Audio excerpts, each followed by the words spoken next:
Hello, my name is Brady Jungmeyer, and I'm very excited to share this video that I put together to show you all of the different biophilic design elements that I got the privilege to experience firsthand in Spain and Portugal.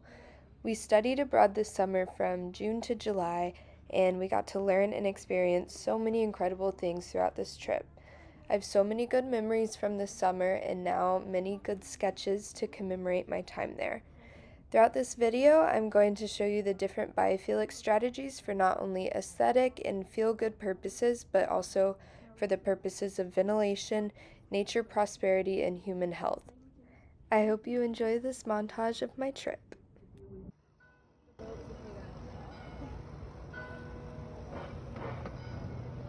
So the first thing that I wanted to talk about is the amount of water features that they had incorporated nearly everywhere we went.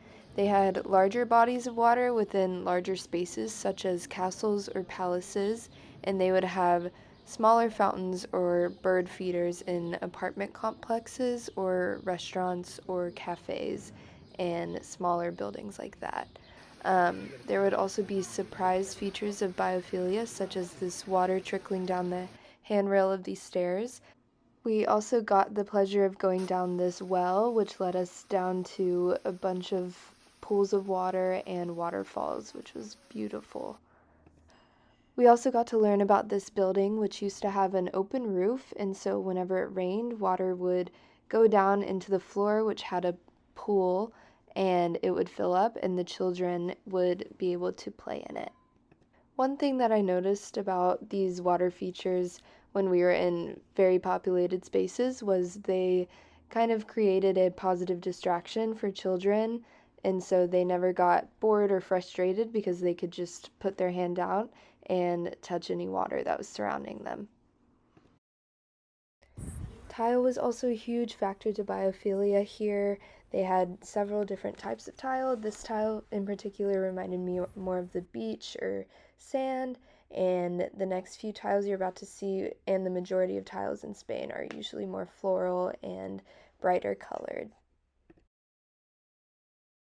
They also had many plants that were tunneled and hung over your head, which not only looked really beautiful, but it also provided shade and cooled down the environment that you were in. These are very common in the castles and palaces that we visited, especially in their outdoor areas.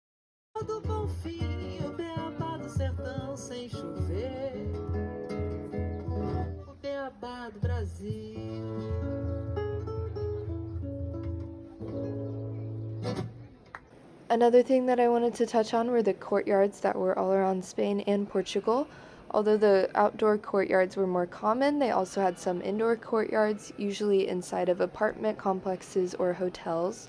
These could be anything from a huge grassy field outside of a castle or cathedral to a small concrete space to sit down and drink a coffee or tea.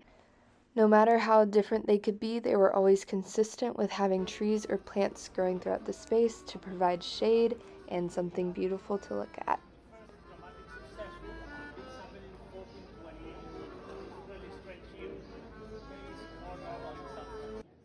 Another biophilic element that I noticed were all of the arches throughout Spain and Portugal.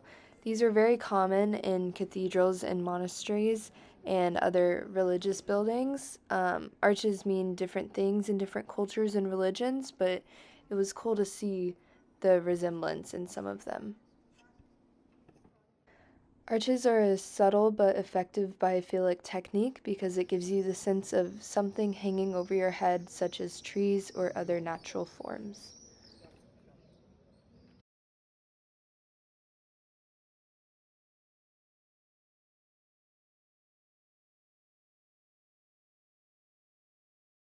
The last and final thing I wanted to talk about in this video was seeing all of the water-themed buildings and sculptures around town.